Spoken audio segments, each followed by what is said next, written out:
그래서 뒤에 나가면은 여기에 어디에 그러면은 색성향 미촉법에는 마음을 머무르지 말고 했거든요.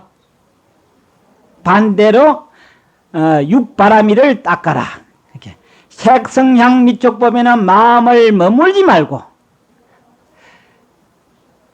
육바라미를 닦아라. 그러면은 어디에다가 마음을 머물러야 되느냐? 그렇게 내 마음을 어떤 마음을 항상 가져야 되느냐? 물론 육바라미를 닦는 마음을 가지되 어떤 마음을 가져야 되느냐가 이 가운데 내포가 되어 있어요.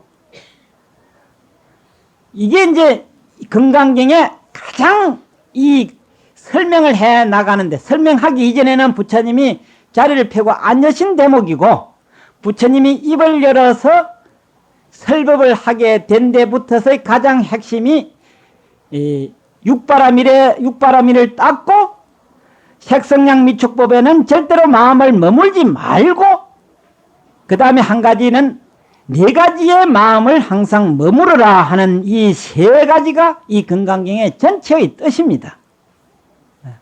이 뒤에 상세히 자세히 낱낱이 얘기를 해 가니까 지금 여러분들 도대체 지금 어리벙벙한 지금 면이 많은 것 같은데 그것은 지금 걱정할 것이 안 됩니다.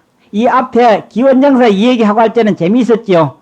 그때 이 얘기 쪽으로 하니까 듣기 쉽고 이해하기 쉬웠는데 지금은 아주 본론에 들어가서 상세히 얘기를 하자니까 좀 어리벙한 그런 택이 될 겁니다.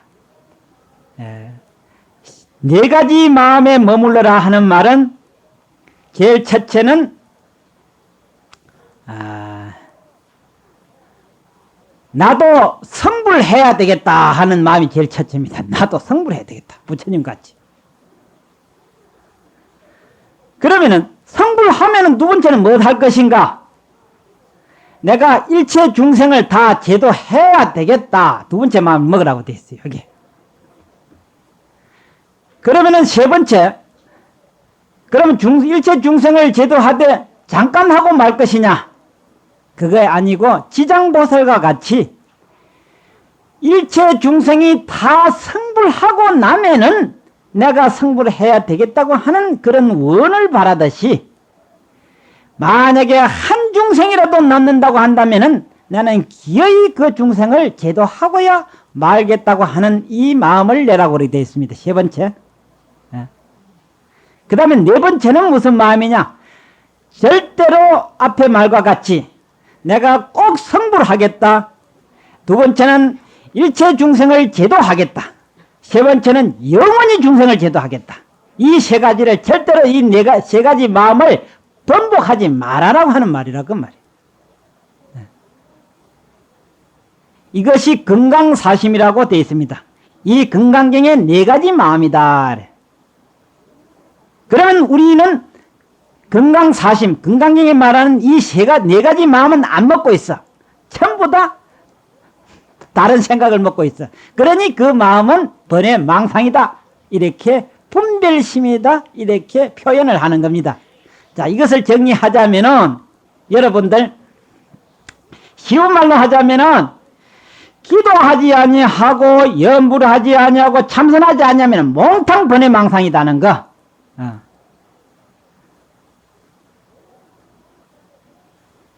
번뇌 망상 속에서는 어떤 가피력도 받을 수가 없고 어떤 지혜도 날 수가 없고 어떤 복도 생길 수가 없다고 하는 것. 그 번뇌 망상 속에서는 오직 악업을 짓고 나쁜 길로 가는 일밖에 없다라고 그렇게 딱 규정을 지어야 됩니다. 그래서 불법이 좋은 이유가 모든 만법의 척도가 된다고 그랬습니다. 그러니까 불법을 배우지 아니할 것 같으면은 옳고 그름을 판단하는 힘이 없어요.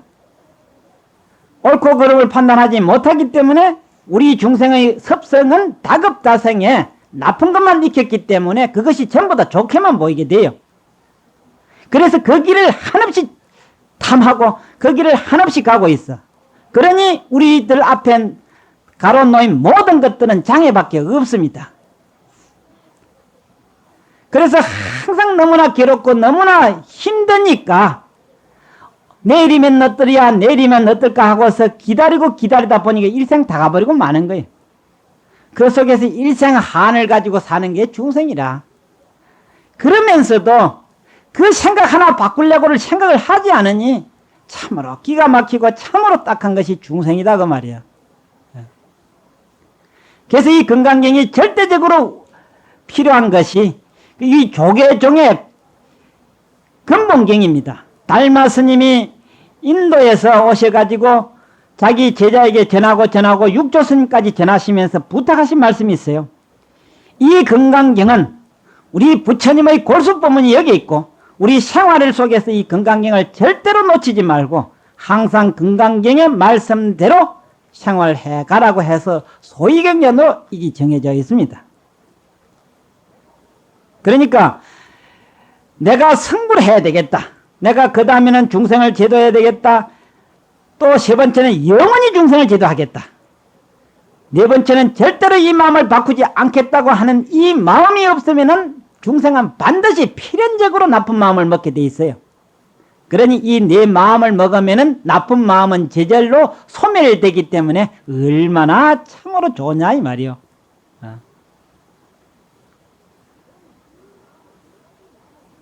그러니 이 마음을 네 가지 마음을 먹어야만이 육바라밀을 닦지. 네 가지 마음을 먹지 아니하면은 천하 없이도 육바라밀을 못 닦습니다. 그러니 이거 뭐 불법은 하나를 들면은 천 가지 만 가지가 고리가 딱 물려 있기 때문에 하나도 어김이 없습니다. 그게 불법 바깥에는 따로따로지만은 불법의 이치라고 하는 것은 하나의 만 가지 법칙이 다 걸려 있기 때문에 육바라밀을 잘 닦는 사람은 건강사심을 지킬 수가 있고 일체 번뇌망상을 일으키지 아니하고 일체 중생의 악업을 짓지 않게 된다고 하는 원리지만은 만약에 어느 한 가지도 육바라밀 안 닦거나 건강사심을 안 가진다면은 항상 나쁜 일을 하는 속에 살고 있다라고 이렇게 보고 있는 것이거든요. 그렇게 해서 참으로 이 이치가 맞아 떨어지게 됩니다. 그래서 여기에 희유라고 하는 말이 이제 있었는데 이거는 하나 이 얘기 삼아서 들어두시면 참 좋겠습니다. 원체 이 여러 스님들이 여기에 희유에 대해서 많이 옛날 그 육조 스님부터서 말씀을 했습니다. 그리고 그 당대에 큰 스님들이 많이 말씀을 하셨는데 대동소이해요. 희유에는 글자 그대로 세상에는 없는 일을 희유라고 말합니다. 보통 어떤 때는 그거 참 희한하다라고 하는 말을 하기는 하는데 그것은 사실은 희유가 아니고 참으로 희유한 일이라고 하는 것은 서가모니 부처님 앞에에 가섭부처님이 출연을 했다는데 이 숫자적으로 가섭부처님하고 이 서가모니 부처님 사이 계산을 하면은 도저히 계산이 못 된답니다. 너무나 세월이 많고. 그리고 서가모니 부처님이 출연하시고 돌아가셨는데 뒤에 나오실 부처님 누구시지요? 미륵부처님이지요. 미륵부처님을 이 부처님의 말씀대로 예언대로 계산을 하면은 우리 인간의 수치로 그 말이죠. 천상의 수치가 아니고 56년이 아니고 56억이라 그 말이요. 56억 7천만 년 후에 미륵부처님이 출연한다고 되어 있습니다. 그러니 미륵부처님과 앞에 가섭부처님 사이에 서가모니 부처님이 출연을 하셨는데 이 부처님을 만났을 수 있었다고 하는 이것을 두고 생각하면은 참으로 그거는 뭡니까? 그걸 두고서 희우다 이렇게 하는 게야. 그걸 두고 희우다. 그런데 희우 중에 우리는 불행하게도 부처님을 직접은 못 만났으나마 그래도 다행히 부처님이 설해놓으신 법이 그대로 하나도 손상 없이 지금까지 남아있으니 어쨌든 우리도 희우하다고 봐야지. 다행하다고 봐야지. 이거보다 다행스러운 것이 없어. 그래서 희우고 두 번째 희우는 부처님이 출연하신 것이 말이야. 우리는 흔히들 뭐 우주가 어떠니 해도 우리 택도시 몰라요. 우주가 얼마나 크냐 하면은 지구는 마치 다른 별나라에서 보면은 안 보여. 눈 밝은 사람이나 볼까 말까 할 정도다 그 말이야. 어떻게 작았던지. 지구를 가루를 내 가지고 모래알만큼씩 만들어 가지고 말이야. 만든다면은 그 숫자가 꽤나 많겠지요. 지구를 모래알로 만든다면은 그 숫자가 엄청나게 많을 거라. 그러니 모래알 그 숫자만큼의 지구가 이 우주 공간에 들어있다라고만 생각을 하면은 우주가 얼마나 크다는 것은 알 수가 있는 거다 그 말이야. 그렇게 이 넓은 우주 세계에 어찌 다행히 그 말이야. 어찌 다행히 이 지구에 부처님이 오실 수가 있었으며 그것도 서양이 아니고 동양이다 그 말이야. 이걸 생각을 해보니 생각할수록 참으로 참 희우하다. 이렇게 해서 희우가 또 두 가지 희우가 되고 또 세 번째는 부처님의 그 덕이 그 말이야. 부처님의 덕이 참으로 대단하십니다. 그러한 덕을 가지고 이 세상에 출현한다고 하는 것은 그 부처님의 공덕, 우리가 흔히들 말하지 공덕. 부처님의 공덕은 이루할 수 없이 지난 과거세에 닦아서 이룩한 공덕이기 때문에 그 엄청난 공덕을 부처님은 가지고 나셨어. 지혜와 공덕이 그렇게나 대단하기 때문에 생각해보니 가히 참 이런 분이 과거 억겁전에도 없었고 미래 앞으로 미륵 부처님이 출현할 때까지 부처님 같은 분은 없어요. 그러니 그런 분이 이 세상에 출현했으니 참으로 희우하구나. 자, 그 바로 우리 부처님이다 그 말에 생각을 돌이켜보니까 어찌 내가 그렇게 지혜와 공덕이 과거 억겁전으로 소급을 해봐도 부처님 같은 분이었고 앞으로 미륵 부처님이 출현할 때까지 미루어봐도 부처님 같은 분이 없는 분을 우리는 만났으니 얼마나 이 안이 참으로 다행하냐 그 말이요. 그래서 희호하다 그 말이요. 그리고 또 한 가지는 부처님의 그 덕상 모양 소위 말해서 32상과 그 80종원은 가히 거리에 나서면은 해가 무색하답니다. 너무나 잘났기 때문에. 그러한 덕상 정도는 어느 정도냐 하면은 세상에 살았으면은 이 온 천하를 다스리고도 남을 만한 그런 복이랍니다. 온 천하를, 일국 조그마한 나라를 다스린 것이 아니고 온 천하를 다스리고도 충분히 남을 만한 그런 덕상이라, 복상이라 그 말이야. 그런 복상을 가진 분이 어찌 그것을 헌신짝같이 버리고 출가를 해서 돌을 닦아가지고 돌을 닦는 이유가 어디 있느냐? 오직 중생을 제도하기 위해서 돌을 닦았다는 것을 생각을 해볼 때 우리들을 위해서 닦았더라 그 말이야. 참 생각해보면은 아찔할 정도다 그 말이야. 만약에 그런 분이 세상에 머물러 있었더라면은 온 중생은 도탄에 빠져서 도저히 구제할 수가 없었을 것인데 그런 분이 출현을 해서 오직 중생을 위해 가지고 개인의 모든 부귀영화를 버리고 중생을 위해서 스스로 고행의 길을 일생을 걸었다고 하는 것을 생각해 보니 참으로 희화하지 않을 수가 없습니다. 바로 이 제일 첫머리에 수보리 존재가 턱 일어나가지고 일어나가 무릎을 꿇고 합장공행하면서 부처님에게 말씀하시기를 희화하십니다. 세존이시 하는 말이 바로 그게 뜻이 있습니다. 그런데 우리는 솔직히 그런 생각을 못 했는데 수보리 존자 같은 큰 안목으로 보니까 틀림없이 이분이 세상에 계셨더라면 온 천하를 다스릴 수 있는 부귀영화를 누릴 수 있는 분이 출가를 해서 돌을 닦아서 오직 우리를 위해서 이렇게 나와주셨으니 희호합니다. 세존이시여 했고 당신이 이 세상에 출현한 것을 보니 과거에도 없었고 미래도 없을 그런 당신이 출현했으니 참으로 희호했고 어째 우리 인도에 이렇게 태어나서 우리와 같이 이 같은 땅에 태어날 수가 있었으며 생각하니까 나로 봐서는 참으로 희화한 일이다. 그래서 옛날 큰 스님네들이 더 도를 깨닫고 보니까 내가 만약에 부처님의 은혜가 아니었던들 나도 무지렁이와 같이 이 세상을 살다가 영원히 생사 속에서 헤어나지 못했을 것인데 부처님의 은혜로 이렇게 다시 태어나게 되었으니 참으로 부처님 은혜에 감사하다고 해서 자기가 불법에 들어온 것을 생각하면은 마치 빗방울이 바다에 떨어져서 나도 바닷물이 되었으니 얼마나 큰 다행이지만은 부처님의 입장에서 봐서는 불법적에 봐서는 빗방울이 뭐 강물에 떨어지나 바다에 떨어지 봐야 무슨 보탬이 되겠어. 아무 덕도 없어. 그렇게 겸사의 말씀을 했더라 그 말이야.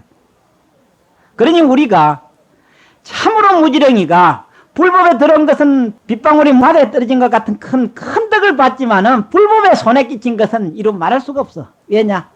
지진이 못난 것들이 불자라고 해가지고 말썽만 일으키고 돌아다니거든. 부처님의 입장에서 봤을 때 얼마나 한심하겠어. 그러니까 불법을 기어이 배우되 반드시 이것만은 지켜줘야 됩니다. 어디 가서 나도 부처님 제자라 소리가 좀 창피하다 하는 것을 장느껴야 돼. 내가 털면시 부처님 제자는 제자인데 누구에게 떳떳이 나도 부처님 제자라고 하기가 참으로 민망스러워서 어디 가서 입 벌리기가 무섭게 생각을 해야 된다 그 말이야. 그리고 기어이 나도 불법을 배워서 떳떳하게 내가 불제자가 되어야 되겠다고 하는 이런 큰 뜻을 세워야 됩니다. 그래서 여기에 희우하다라고 그랬어. 그리고 희우하십니다. 세준이시여. 그 밑에 다시 연결시켜 보면은 어찌 저희들을 그렇게 염려해 주시고 어떻게 저희들을 그렇게 잘 부탁을 항상 해 주십니까? 깨우쳐 주십니까? 그 말이야. 부처님은 한 말씀도 안 했는데 이미 부처님이 이 세상에 오신 뜻이 그거더라 그 말이야. 오직 중생을 깨우쳐 주시려고 오직 중생을 염려하시려고 이 세상에 오셨더라 하는 것을 수보리 같은 대안목을 가진 분이 부처님의 마음을 꿰뚫어 보시니까 부처님도 아니다고 할 수가 없어서 할 수 없어서 다 드러나 버리니까 그래 했다라고 그렇게 표현이 되고 있습니다. 이것을 두고서 수보리 존자의 안목 앞에는 부처님도 도망할 수가 없었다. 여기에 그건 뜻이 되는 겁니다. 그런데 우리는 부처님이 왔는지 갔는지도 알 수도 없고 그러니 누구의 허물이냐? 중생의 허물일 수밖에 없다라고 그렇게 되는 겁니다. 그렇게 수보리 존자 같은 안목으로는 처처에서 부처님을 칭견할 수가 있습니다. 어디서든지 부처님을 칭견할 수가 있다고 하는 거예요.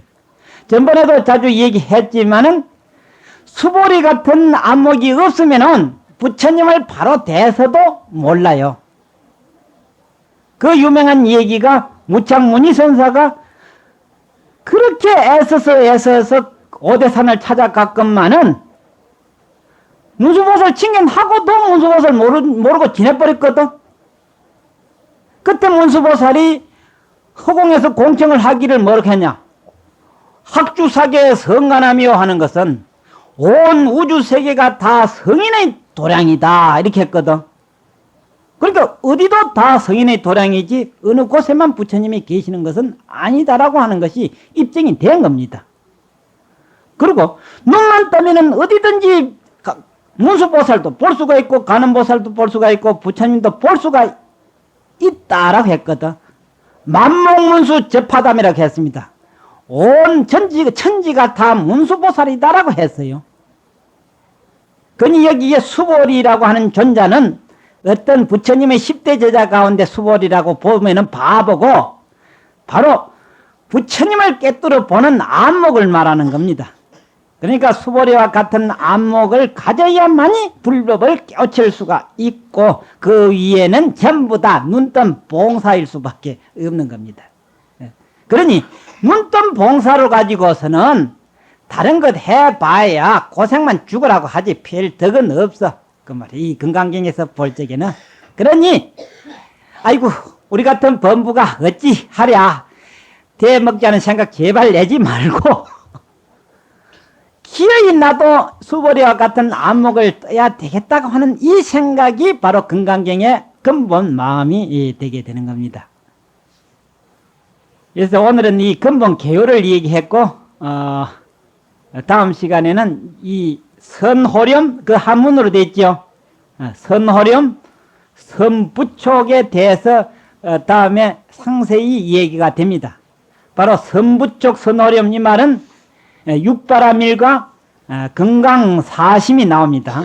제일 먼저 건강사심 나오고 다음에 육바라밀이 나오고 그 다음에는 중간에 곁들여서 색성향 미촉법이 나옵니다. 그러니까 여러분들 정리를 하자면은 절대로 색성향 미촉법에는 머물지 말고 마음을 붙이지 말고 어디에다가 마음을 머물러야 되느냐? 건강 사심에다가 마음을 꼭 갖다 나는 기어이 성불을 하고야 말겠다. 그러고 중생을 제도한다. 그 다음에 영원히 제도한다. 다시는 내가 이 마음을 바꾸지 않겠다고 하는 마음을 먹을 것 같으면은 중생의 잡다한 마음은 일어날 틈이 없습니다. 그 마음이 딱 서야만이 육바라밀을 닦을 수 있는 마음이기 때문에 요 세 가지가 이 건강경 전체를 설명을 할 겁니다. 요 오늘 못 들은 사람들은 뒤에 나오면은 이게 어디서 나왔는고 하고 그렇지. 결석하면 그래.